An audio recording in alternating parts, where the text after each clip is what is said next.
Hello everyone, welcome back to our YouTube channel let's learn from home. My name is Tanu और हम हमारी book Bharat लोकतंत्र और विकास MPS 03 को आज शुरू करेंगे। इसका हम पहला यूनिट राष्ट्रीय आंदोलन की बपूती यानी यहाँ पे लेगेसी वर्ड है इसके लिए इंग्लिश में, विकास, अधिकार व भागीदारी के संदर्भ में। तो चलिए हम इसका फर्स्ट शुरू करते हैं। प्रस्तावना: भारत की विकासात्मक अभिलाषाएं स्वतंत्रता आंदोलन के विभिन्न चरणों से के माध्यम से उभर कर आई है। यहाँ पे बोला गया है कि जो भारत का जो विकास है वो जब हम स्वतंत्रता आंदोलन को देखते हैं गहराई से तो हम जानते हैं कि भारत के विकास का जो लक्ष्य है या जो आइडिया है या जो इसका प्रोसेस है वो हमारे स्वतंत्रता आंदोलन का इम्पैक्ट उस पर बहुत अच्छे से नज़र आता है। तो हम ये आगे समझेंगे कि यहाँ पे ये पॉइंट क्या बताना चाहता है और कौन सी विकासात्मक अभिलाषाएं बताना चाह रहा है। नेक्स्ट पॉइंट, 1857 में ब्रिटिश शासन के खिलाफ विरोध तथा कई जनजातीय संघर्ष शुरू हुए। 1857 में हमें पता ही हमारा फर्स्ट इंडिपेंडेंस बैटल, हमारा प्रथम स्वतंत्रता संग्राम हुआ था और उसके साथ साथ ही कई सारे जनजातीय संघर्ष भी हमने देखे थे, चाहे वो कोल हो, मुंडा हो या फिर हम और भी जनजातीय संघर्ष के बारे में समझेंगे। तो लेकिन ये बात यहाँ पे देखने वाली है कि जो जनजातीय लोग होते हैं वो अपने नेचर के प्रति काफ़ी सेंसिटिव होते हैं, ठीक है। वो नहीं चाहते कि कोई भी बाहरी व्यक्ति उनके एरिया में या उनके क्षेत्र में आ सके या आए, इसलिए वो ब्रिटिश को भी वहाँ पे एंट्री नहीं देते थे। वो नहीं चाहते थे क्योंकि वो अपने नेचर को भगवान के बराबर ही पूजते हैं, तो वो नहीं चाहते थे। लेकिन जब ब्रिटिश ने वहाँ पर कंट्रोल करना शुरू कर दिया तो उनके साथ भी उन्होंने काफ़ी एक्सप्लॉइटेशन किया उनका भी। तो इसके कारण ही हम देखते हैं कि भारत में कई जनजातीय समूहों ने अपने आप को बचाने के लिए जनजातीय संघर्ष शुरू किए। नेक्स्ट पॉइंट हमारा है, अनेक आंदोलनों व किसान विद्रोह से ब्रिटिश शासन पर आर्थिक दबाव पड़ने लगे। हाँ बिल्कुल सही, क्योंकि किसानों ने टैक्स पे करना बंद कर दिया। वह कभी कभी ज़मींदारों को लूट लेते थे, मार देते थे या फिर उन्हें अपने साथ मिला लिया करते थे, या फिर जो आंदोलन होते थे वो लोग काम करना बंद कर देते थे। वो या तो अंग्रेज़ों को मार देते थे या फिर वो रिकॉर्ड्स को ख़त्म कर देते थे जिनमें उनको टैक्स देना होता था, ये सब चीज़ें। साथ में जब वो लोग काम नहीं करते थे तो इससे ब्रिटिश गवर्नमेंट इंटरनेशनल लेवल पे जो अपना सामान बेचना चाहती थी, चाहे वो इंडिया का रॉ मटेरियल हो या फिर फाइनल गुड हो, वो उसे नहीं बेच पाते थे, इससे उनको नुकसान भी होता था। हमारा नेक्स्ट पॉइंट है, किसान उस दमनकारी लगान व्यवस्था के खिलाफ थे जो विदेशी हुकूमत के साथ ही आई थी। यहाँ पे था कि किसान उस दमनकारी मतलब कि जो विदेशी हुकूमत यानी जो अंग्रेजी शासन हमारे ऊपर था और वो जिस प्रकार का शासन करता था, स्पेशली उसका शासन main cheese exploitation of farmers था, यानी कि वो किसानों का शोषण करते थे। तो वो उस चीज़ से बहुत परेशान थे क्योंकि जो उनकी लगान व्यवस्था थी बहुत ज़्यादा ही ख़राब व्यवस्था थी और इससे एक नया वर्ग हमें देखने को भी मिलता है, जमींदारी वर्ग। और ये ब्रिटिश के साथ मिलकर किसानों का एक्सप्लॉइटेशन दो तरीक़ों से करते थे। एक तो उन्हें टैक्स पे करना पड़ता था, किसानों को टैक्स पे करना पड़ता था ज़मींदारों को। दूसरा, उन्हें ब्रिटिश शासन या उनके जो भी वहाँ पे होते थे गवर्नर, उनको ये पे करते थे।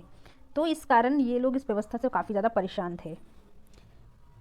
नेक्स्ट पॉइंट हमारा, यद्यपि जमींदार और मौजदार उस व्यवस्था के मध्यस्थ, जैसा कि हमने जाना कि ये किसानों से टैक्स कलेक्ट करते थे और फिर ये अंग्रेज़ों को पे करते थे, क्योंकि इनकी भी एक लिमिट सेट थी कि आपको इतना पे करना ही है, चाहे वो आप अपने घर से पे कीजिए या फिर आप किसी और से। तो इसलिए बहुत सारी जगह पे इन ज़मींदारों के पास कोई ऑप्शन नहीं होता था कि वह इनका किसानों का एक्सप्लॉइटेशन के बजाय कुछ और कर सकें, इसलिए वे उनके साथ बुरा व्यवहार भी करते थे और इस व्यवस्था से खुद ज़मींदार भी बहुत ज़्यादा परेशान थे। नेक्स्ट पॉइंट हमारा है, 1858 में ब्रिटिश शासन के बाद नए संगठनों एवं आंदोलनों का गठन हुआ। 1858 जब ब्रिटिश शासन ने पूरी तरीके से, यानी कि वहाँ की जो गवर्नमेंट है, वहाँ की जो ब्रिटिश गवर्नमेंट थी, उसने पूरी तरीके से भारत को अपने हाथ में, अपनी राजनीति के हाथ में ले लिया और कंपनी का रूल ख़त्म कर दिया, तब हम देखते हैं कि हमें नए नए आंदोलन, नए नए संगठन उदय होते हैं भारत में और वह इस व्यवस्था, इस शासन व्यवस्था के खिलाफ अपनी आवाज़ भी उठाते हैं। भूमि मालिकों ने सरकारी लगान दावे घटाने की मांग करने हेतु अपने खुद के संगठन बना लेते। इसके अलावा जो जमींदार थे या फिर जो ज़मीनों के मालिक हुआ करते थे, ये लोग इतना ज़्यादा परेशान थे इनके टैक्सेशन सिस्टम से कि उन्होंने भी इन चीज़ों को और साथ में उनके ऊपर दबाव बनाने के लिए अंग्रेज़ों के ऊपर अपने खुद के कई सारे संगठन बनाए। अब हम बढ़ेंगे अपने नेक्स्ट पॉइंट की तरफ। इसी समय दादा भाई नौरोजी, MG रानाडे और RC दत्त जैसे राष्ट्रवादी नेताओं ने औपनिवेशिक आर्थिक शोषण की आलोचना करनी शुरू कर दी। मतलब ये तीन थे जिन्होंने पहली बार ये चीज़ रियलाइज़ की कि भारत का आर्थिक शोषण हो रहा है और ये अंग्रेज़ों द्वारा किया जा रहा है और लोग इन चीज़ों को ज़्यादा सीरियसली नहीं ले रहे हैं। उनका तर्क था कि भारत में गरीबी का मुख्य कारण औपनिवेशिक कारण शोषण है। औपनिवेशिक शासन का अंत भारत में दरिद्रता उपशमन हेतु आवश्यक है। उन्होंने ये फैक्ट दिया, ये तर्क दिया अपनी बात को बताने के लिए कि हमारा आर्थिक शोषण किस तरीके से हो रहा है। तो उन्होंने बताया कि भारत से ये लोग पैसा ले जाते हैं यूरोप में, और इसके कारण भारत में गरीबी बढ़ रही है, क्योंकि वो यहाँ पर इंडस्ट्री का विकास नहीं कर रहे हैं। वो यहाँ के छोटे या लोकल जिसमें लघु और कुटीर उद्योग हैं उन्हें ख़त्म कर रहे हैं। इसके कारण गरीबी भारत में बढ़ रही है, और अगर हमें गरीबी भारत से ख़त्म करनी है, दरिद्रता को ख़त्म करना है, तो हमें इस औपनिवेशिक शासन को ख़त्म करना होगा। अब देखेंगे हम हमारा नेक्स्ट पॉइंट। आई होप आपको चैप्टर बहुत अच्छे से समझ में आ रहा हो। भारतीय राष्ट्रीय आंदोलन की प्रतिष्ठापना यानी फाउंडेशन। 1885 में शिक्षित अभिजात वर्ग ने भारतीय राष्ट्रीय कांग्रेस बना ली, यानी कि 1885 में भारत के जो एलिटिस्ट लोग थे या फिर पढ़े लिखे लोग थे, अमीर लोग थे, उन्होंने एक फाउंडेशन यानी एक ग्रुप बनाया जिसका नाम भारतीय राष्ट्रीय कांग्रेस रखा उन्होंने। नेक्स्ट, भारतीय शासन सभा अधिनियम 1861 द्वारा बनाए गए विधायी निकायों में भारतीयों के समुचित प्रतिनिधित्व एवं वरिष्ठ सरकारी नौकरियों हेतु मांग। उन्होंने उसके बाद जो काम किया वो ये था कि भारतीय शासन सभा अधिनियम 1861 था जो, उसके माध्यम से जो विधायी निकाय बनाए गए थे, उन्होंने बोला उसमें भारतीयों का प्रतिनिधित्व हमें चाहिए, क्योंकि आपने भारत के प्रतिनिधित्व का वहाँ पे ऑप्शन तो दिया है, लेकिन आप उन्हें प्रतिनिधित्व नहीं दे रहे हैं, यानी आप उन्हें रिप्रेजेंटेशंस नहीं दे रहे हैं। साथ में जो बड़ी बड़ी गवर्नमेंट जॉब्स हैं वहाँ पर भी भारतीयों का प्रतिनिधित्व होना चाहिए। अगर वो उनके हाथ में होती हैं तो वो उसके अनुसार ही नीतियाँ बनाएंगे, जिससे भारत को नुकसान होता है, इसलिए वो ऐसा चाहते थे। उन्होंने कामगारों व खेतिहारों का पक्ष यह कहते हुए नहीं लिया कि वह स्थानीय मुद्दे हैं। उनका ऐसा मानना था कि जो मजदूर और किसान वर्ग हैं उनके मुद्दे तो राष्ट्रीय मुद्दे नहीं हैं, ये तो स्थानीय मुद्दे हैं, और हमें स्थानीय मुद्दों को राष्ट्रीय मुद्दों से मिलाना नहीं चाहिए। हमें भी पता है कि जैसे शुरुआत में जब कांग्रेस बनी थी तो उसमें दो तरह की आइडियोलॉजी थी, एक गर्म दल और एक नरम दल की, यानी एक्सट्रीमिस्ट और मॉडरेट की। तो जो मॉडरेट लोग थे वो मानते थे कि हमें प्यार से अपनी बात मनवानी चाहिए, और जो अंग्रेजी शासन है हमारे को ब्लेसिंग के रूप में है, वो हमें उसका फ़ायदा उठाना चाहिए अपने विकास के लिए। लेकिन जो एक्सट्रीमिस्ट थे वो जानते थे कि ये सब गलत है और हमें इनको भगाना होगा, और हमें अब जो शासन व्यवस्था है वो अपने हाथ में लेनी होगी। परंतु व्यक्तित्व राष्ट्रवादी जन कामगारों व खेतिहारों के बीच लोकोपकारी कार्यों में व्यस्त थे। जैसे कि यहाँ पे उन्होंने बोला है कि जो लोग थे, जो पूरा जो कॉन्स्टिट्यूशन था कांग्रेस, वो उन मुद्दों को तो स्थानीय मानता था, लेकिन उसमें कुछ लोग ऐसे थे जो कि जो इंडिविजुअली वो इन सारे काम को करते थे और साथ में इन लोगों की हेल्प भी करते थे, उनकी बातों को सुनते थे। राष्ट्रीय कांग्रेस की स्थापना एक संतुलित संविधानवादी दृष्टिकोण से की गई थी, और उसने अनुचित दबाव व आंदोलन की बजाय याचिका व अन्याय की रणनीति को चुना। तो आपको बताइए वो जो मॉडरेट लोग थे वो लेटर्स लिखा करते थे, वो पिटिशंस भेजा करते थे कि आप हमारी बात को मानिए, हमारे साथ ये सब हो रहा है, आप हम ये डिमांड चाहते हैं, और इनका ब्रिटिश पर कोई असर पड़ता नहीं था। और जो एक्सट्रीमिस्ट थे वो चाहते थे कि हमें हिंसक आंदोलन करना चाहिए या फिर हमें उनके ऊपर दबाव देना या बनाना ज़रूरी है, तभी हम अपनी बात को मनवा सकते हैं। उसके द्वारा सरकार से किया गया पूर्वोत्तम निवेदन था भारतीय सिविल सेवा हेतु भारतीयों की पहुंच का सुसाध्यीकरण, जो कि वस्तुतः एक संभ्रांतवादी एलिटिस्ट मांग थी। यहाँ पे बोला गया है कि जो ग्रुप था शुरू में, जो कांग्रेस थी, उन्होंने अनुयाय और याचिकाओं को माध्यम बनाया था। तो उन्होंने जो पहली डिमांड की वो ये थी कि आपको सिविल सर्विसेज में जो इंडिया है या इंडिया के रिप्रेजेंटेशन के लिए आपको रास्ता बनाना पड़ेगा, या फिर आपको उसे ईजी करना पड़ेगा, क्योंकि उस समय जो इन्होंने उम्र रखी थी वो 21 साल कर दी थी। तो इसके कारण भारतीय जनता उस चीज़ को वैसे भी पार्टिसिपेट नहीं कर सकती थी, और साथ में ही और वैसे भी गरीब जनता के लिए सिविल सर्विसेज में जाना कुछ बड़ी बात तो थी नहीं, वो चाहते भी नहीं थे, क्योंकि उन्हें पता ही नहीं था ये चीज़ें होती क्या है। ठीक है, लेकिन जो हमारे जो एलिटिस्ट लोग थे या नेता थे वो जानते थे, और वो लोग इसकी पढ़ाई करते थे, और इनकी पढ़ाई, इसके एग्ज़ाम, ये सब इंडिया में तो होता नहीं था। तो इसके कारण वो चाहते थे कि कम से कम इसकी नौकरी वगैरह ये सब चीज़ें, इसका एग्ज़ाम इंडिया में ही हो, तो इससे इंडिया का पार्टिसिपेशन काफ़ी अच्छे से बढ़ेगा। अब हमारा नेक्स्ट पॉइंट हम देखेंगे 1900।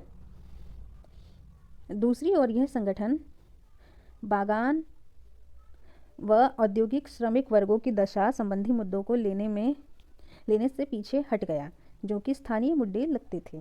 हालांकि लोकपरागवादी व श्रमिक नेताओं को स्थान दिया गया। उन्होंने यहाँ बोला है कि एक तरफ तो ये लोग जितने भी किसान मजदूर या फिर वर्कर्स हैं, ठीक है, उनके मुद्दों को तो वो लेता नहीं था, लेकिन उनके नेताओं को उन्होंने अपने ग्रुप में जगह जरूर दी थी। वो उन्हें चाहता था कि ये लोग हमारे संगठन में, हमारे कांग्रेस संगठन में शामिल हों। 1893 में कांग्रेस ने सरकार द्वारा संतापन से भूधारकों को बचाने हेतु भूमि के स्थायी बंदोबस्त संबंधी एक रूप प्रचलितीकरण की मांग की। इन्होंने बोला कि आपको यूनिवर्सल लॉ लाना पड़ेगा भारत में, ताकि आप यहाँ पे जो भूमि की व्यवस्था है और भूमि में जो बंटवारा या फिर जिस प्रकार का टैक्सेशन होता है वो एक जैसा ही हो पूरे इंडिया में, ना कि मद्रास में कुछ और, बम्बई में कुछ और, कोलकाता में कुछ और, दिल्ली में कुछ चल रहा है। आपको सबको एक करना पड़ेगा। इससे क्या होता था कि जो जहाँ पर अच्छी खेती होती थी वहाँ पे तो ये किसान अपना ज़्यादा इन्वेस्ट करते थे, या फिर ये लोग वहाँ से ज़्यादा सामान खरीद लेते थे या ले लेते थे, लेकिन जहाँ पे ख़राब खेती होती थी वो अपनी जीविका तक वहाँ के लोग नहीं निकाल पाते थे। Doctor Annie Besant Indian home rule league की संस्थापक और भारतीय राष्ट्रीय कांग्रेस नेता ने 1895 में एक संविधान की संभावना पर विचारार्थ भारतीय संविधान विधेयक का प्रारूप तैयार किया। उन्होंने एनी बेसेंट जी ने 1895 में एक ड्राफ्ट बनाया और उन्होंने बोला कि हमें संविधान की ज़रूरत है और उसमें क्या क्या चीज़ें होनी चाहिए जो हर नागरिक को अभिव्यक्ति की स्वतंत्रता दे। हमारा संविधान ऐसा होना चाहिए जिसमें आपको फ्रीडम ऑफ एक्सप्रेशन यानी कि आपको व्यक्ति की स्वतंत्रता है, घर की अनुलंघनीयता यानी कि आपके घर में कोई भी जोर जबरदस्ती से नहीं घुस सकता है। आप अगर नहीं चाहते हो व्यक्ति आपके घर में घुसे तो आप मना कर सकते हैं या आप कानून का सहारा ले सकते हैं उसे रोकने में। स्वामित्व का अधिकार, ये आपको स्वामित्व का अधिकार होगा, आपका ऑनरशिप का अधिकार है। यहाँ पे ये मतलब है इसका। कानून के समक्ष व सार्वजनिक पदों हेतु प्रवेश के संबंध में समानता। यहाँ पे बोला गया कि कानून के सामने सभी लोग समान होंगे, किसी के साथ दुष्व्यवहार नहीं किया जाएगा, क्योंकि चाहे वो अंग्रेज हो या भारतीय, उनके साथ एक जैसा व्यवहार ही किया जाना चाहिए। क्योंकि उस समय के जो कानून थे उससे जो अंग्रेज थे उन्हें काफ़ी राहत मिलती थी और भारतीयों के लिए वो बहुत ही ज़्यादा कठिन होते थे। हमारा नेक्स्ट पॉइंट है दावे। उससे पहले यहाँ पे ये भी बोला गया कि सार्वजनिक पदों हेतु प्रवेश के संबंध में समानता। यहाँ पे उन्होंने ये भी बोला है कि जो भी गवर्नमेंट के ऑफिस में पोस्ट होंगे उसमें जो भी एग्ज़ाम्स होंगे या फिर जैसे भी वो इन्हें भर्ती करना चाहते हैं उसके लिए सबके साथ समान प्रक्रिया को मानना होगा, किसी के साथ भी कम या ज़्यादा जैसा व्यवहार नहीं करना चाहिए। नेक्स्ट पॉइंट है दावे, याचिका व शिकायतें पेश करने का अधिकार। हर किसी को दावे करने का, याचिका करने का या शिकायत करने का अधिकार होना चाहिए। नेक्स्ट पॉइंट निजी संपत्ति का अधिकार की गारंटी। निजी संपत्ति के अधिकार की गारंटी की बात की गई है कि हर व्यक्ति को निजी संपत्ति रखने का अधिकार दिया जाएगा हमारे संविधान में, और लोगों को इस बात से मनाही नहीं की जा सकती है कि वह कितनी संपत्ति रखना चाहते हैं, लेकिन वो लीगल तरीका अपनाए। यहाँ पे कंडीशन इसी के अंदर है लेकिन छुपी हुई है। नेक्स्ट कानून के समक्ष समानता। वह चाहते थे कि कानून के समक्ष लोग समान हो। जीवन व स्वामित्व के संबंध में संरक्षण, उन्हें सिक्योरिटी मिले अपने ऑनरशिप या फिर अपनी लाइफ के लिए। भाषण व प्रेस की स्वतंत्रता तथा संबद्धता का अधिकार। आपको अपने वैल्यूज़ को, अपने फ्रीडम्स को एक्सप्रेस करने का अपनी बातों को एक्सप्रेस करने का पूरा फ्रीडम होगा। अब हम बढ़ेंगे हमारे नेक्स्ट पॉइंट की तरफ।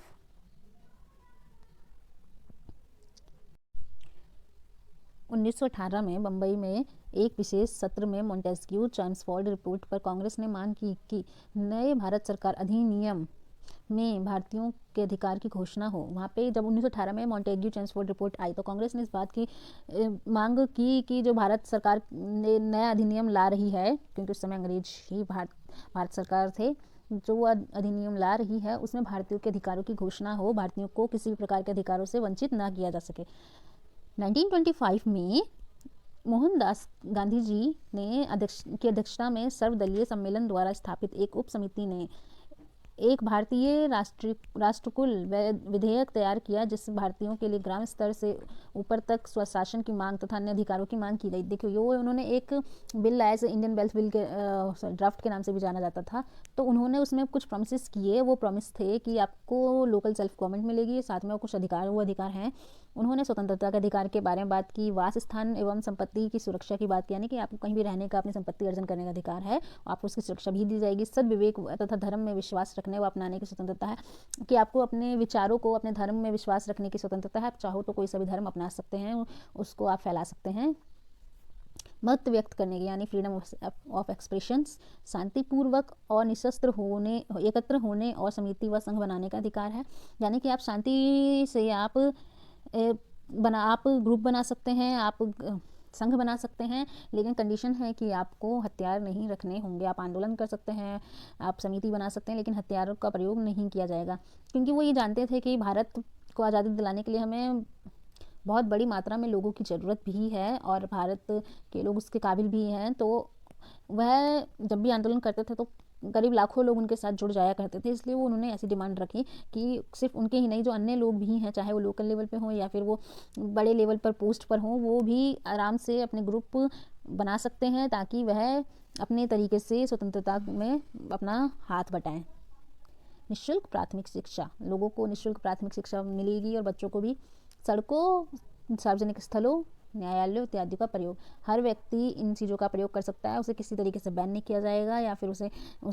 अपराधी घोषित नहीं किया जाएगा, क्योंकि आपको पता ही है कि भारतीय जाति व्यवस्था में जो शूद्रास थे उन्हें उस समय, बल्कि आज के समय में भी उन्हें वो पब्लिक प्लेसेस को यूज़ नहीं करने दिया जाता है, या फिर गांव के अंदर से वो लोग नहीं जा सकते हैं, वो गांव के बाहर रहते थे। तो ये सब चीज़ों पर उन्होंने रोक लगाई थी। राष्ट्रीयता पर ध्यान दिए बगैर कानून के समक्ष समानता तथा लिंगों की स्वतंत्रता आदि की मांग की। उन्होंने ये कहा कि हमें इस बात से बिल्कुल ध्यान नहीं देना है कि कोई भी व्यक्ति किसी भी देश का या राष्ट्र का हो, हमें उसको कानून के समक्ष समान मानना है, एक मानव होने के नाते। हमारा नेक्स्ट पॉइंट है, ये उनका लोकल सेल्फ गवर्नमेंट का एक, हम यहाँ फ्लो चार्ट देख सकते हैं। वो जो चाहते थे कि पहले गांव हो, गांव का लेवल हो पहले, ठीक, फिर वो तालुका हो, फिर जिला, प्रांत और भारत। उनका जो लोकल सेल्फ गवर्नमेंट का जो चार्ट है वो कुछ इस तरीके से चलेगा, नीचे से ऊपर की तरफ। हमारा अब नेक्स्ट पॉइंट है, सरकार सन 1928 में मोतीलाल नेहरू रिपोर्ट ने सभी मांगों को समाविष्ट किया और अन्य अधिकार भी जोड़े। 1928 में मोतीलाल नेहरू जी ने ये कुछ मांग उठाई और साथ में जो गांधी जी ने पहले भी अपनी समिति में मांग उठाई थी उनको भी उन्होंने ऐड किया उसमें। ये मांगे हैं हमारी, सभी नागरिक अधिकारों को बंदी प्रत्ययीकरण परमादेश।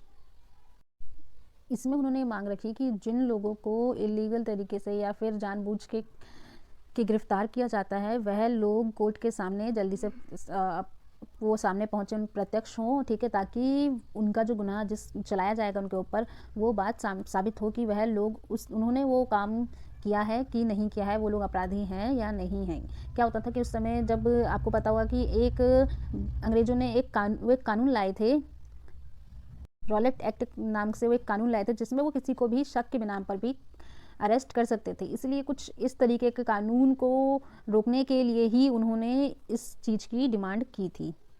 हमारा जो नेक्स्ट पॉइंट है, कार्योत्तर विधि अधीन दंड के संबंध में संरक्षण, यानी कि जो भी कार्य विधि के समान होंगे और या दंड दिए जाएंगे, उनकी सिक्योरिटी, वो सब कानून के बिना या कानून के दायरे से बाहर नहीं होने चाहिए। सार्वजनिक रोजगार, सत्ता तथा सम्मान संबंधी पद के मामले में और किसी व्यापार अथवा व्यवसाय को चलाने में जाति, धर्म, संप्रदाय के आधार पर सभी व्यक्तियों के प्रति निष्पक्ष भाव रखें। उन्होंने बोला कि वो चाहे सार्वजनिक रोजगार करें या सत्ता में हो, या फिर सम्मान संबंधी उन्हें कोई पद दिया गया है, या फिर वो किसी प्रकार का व्यापार या व्यवसाय चलाते हैं, उनके साथ किसी भी तरीके, चाहे वो जाति, धर्म हो, संप्रदाय हो, या कोई भी चीज़ हो, उनके साथ वो भेदभाव नहीं कर सकते हैं। वो भारतीयों के लिए और अंग्रेजों दोनों के लिए ये कानून था, ये बात कही गई थी। नेक्स्ट पॉइंट है, सार्वजनिक मार्ग, सार्वजनिक कुएं एवं आम सैरगाहों में सभी नागरिकों के समान प्रवेश की बात की गई है, कि किसी को भी पब्लिक प्लेसेस, पब्लिक कहीं पे भी जाने से रोक टोक नहीं किया जा सकता है, वो अपनी मर्जी से कहीं भी घूम सकते हैं, और भारत के नागरिक होने के नाते उनसे किसी प्रकार का भेदभाव नहीं किया जाना चाहिए। भारत नहीं, बल्कि उन्होंने ये पूरी दुनिया के लोगों के लिए कहा कि कोई भी भारत आता तो उनसे भेदभाव नहीं किया जाना चाहिए।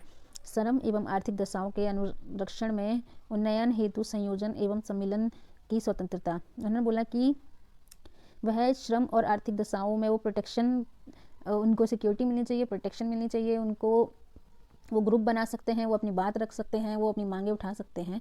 नियम अनुसार हथियार रखने वाले जाने हेतु अधिकार, लोगों को राइट्स होना चाहिए कि वह अपने हथियार अपने पास रख सकें या उन्हें कैरी कर सकें, क्योंकि भारत में बहुत सारे धर्म जाति है, वो अपने नागरिकों को, यानी कि नागरिक नहीं, वो अपने अनुयायियों को, जो लोग उस धर्म से या उस विचारधारा से जुड़े हैं, वह उन्हें हथियार रखने की बात कहते हैं। उनकी कॉन्स्टिट्यूशन में, उनकी रूल बुक में ये बात लिखी गई है कि वो हथियार रखें। इसका एग्जाम्पल है कि सिख समुदाय है जो, उन्हें हथियार रखने उनके धर्म द्वारा कहा गया है, या फिर हमारे जनजातीय समूह हैं वो भी हथियार रख सकते हैं, लेकिन वो लीगल तरीका होना चाहिए, उसके लिए रेगुलेशन होनी चाहिए। आप उनको सिर्फ हथियार रखने के बेसिस पर आतंकवादी या फिर भारत या अंग्रेज़ों के खिलाफ जेल में नहीं डाल सकते हैं। ये उन्होंने कहा कि उन्हें इस चीज़ का अधिकार मिलना चाहिए। यद्यपि उपयुक्त मांगों के कुछ निश्चित आर्थिक निहितार्थ है। यहाँ पे बोला गया कि जो मांगे हैं ये, इनका जो कोर है वो थोड़ा सा इकोनॉमिक है। ये मांगे अनिवार्यतः राजनीतिक व संभ्रांतवादी थी, यानी कि ये पॉलिटिकल और ज़्यादा एलिटियस थी, क्योंकि इस आम लोगों का इससे थोड़ा सा कम जुड़ाव था। गांधी जी के परिदृश्य पर उभरने से पूर्व आम आदमी की सामाजिक आर्थिक समस्याएं नज़र नहीं आई थी, यानी कि जब गांधी जी ने इन चीज़ों को जब गांधी जी हमारे नेशनल मूवमेंट की तरफ बढ़े या वो भारत जब आए, तो उससे पहले लोगों का ध्यान स्थानीय मुद्दों पर कम था, या फिर वो सामाजिक आर्थिक समस्याओं पर ज़्यादा ध्यान नहीं देते थे, या फिर उन्हें स्थानीय मुद्दे मानकर इग्नोर कर दिया करते थे। नेक्स्ट, गांधी जी आम आदमी को राष्ट्रीय राजनीति में लाए, उन्हें उनकी अभिलाषाओं को प्रकट करना पड़ा। उन्होंने, यानी कि लोगों को उन्होंने मेन स्ट्रीम पॉलिटिक्स में लेकर आए, स्पेशली वो उनको नेशनल पॉलिटिक्स में लेकर आए, उन्हें नेशनल मूवमेंट के साथ जोड़ा, उन्हें और साथ में जो उनकी इच्छाएं थी, जो उनकी समस्याएं थी, उनको उन्होंने नेशनलाइज्ड किया और लोगों को सामने रखा। अब हमारा ये जो टॉपिक था ये यहीं तक के लिए है। हम मिलेंगे हमारी नेक्स्ट वीडियो में। Please like, comment and share us and subscribe our channel. Thank you.